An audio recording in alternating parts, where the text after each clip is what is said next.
कौन है असली नारायण, जानने के लिए देखें ये वीडियो।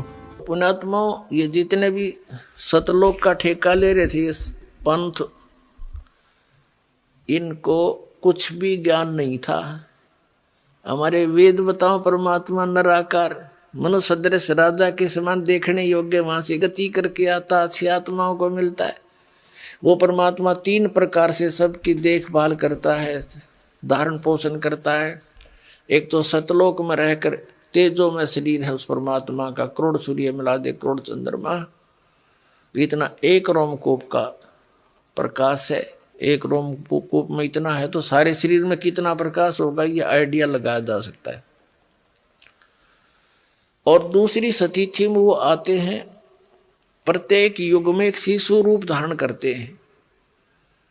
और कमल के फूल पर कोई रेत नहीं होता, गारा चिपकी नहीं होती, इसके स्वच्छ होता है।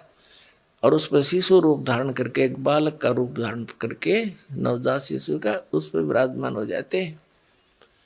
जल के अंदर कमल के फूल होते हैं, तो नारायण जल के ऊपर आके निवास करने के कारण परमात्मा को नारायण कहने लगे। ये नारायण की जो परिभाषा है, ये उपमा कबीर परमेश्वर सत्य पुरुष के ऊपर है। लेकिन हम अन्य को भी फिर नारायण कहने लगे। जैसे भगवान विष्णु शेष नाग पर लेट गए समुद्र में, तो उसको नारायण कहने लगे।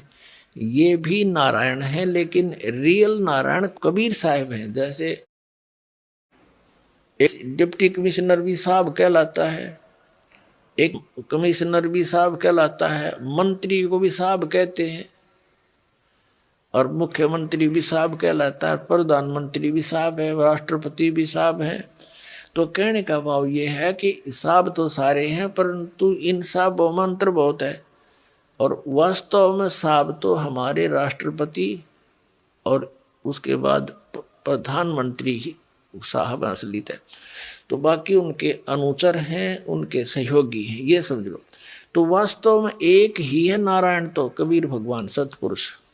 अब जैसे एक डॉक्टर है और डॉक्टर के पास औषधि की खोज होगी, आपका वो रोग है, उसमें मान पढ़ाई की है। डॉक्टर का काम तो दवाई देना, मरीज का काम लेना और खाना। उसमें के कौन बड़ा और कौन छोटा? डॉक्टर ही है, दवाई उसने देनी है क्योंकि उसको मिल गई है। तो दास के पास इस जन्म मरण के दीर्घ रोग को नाश करने की वो यथार्थ औषधि, यथार्थ मंत्र हैं, जो आज तक न ब्रह्मा जी को प्राप्त हुए, न विष्णु जी को, न शिव जी को। वो दास के पास उपलब्ध।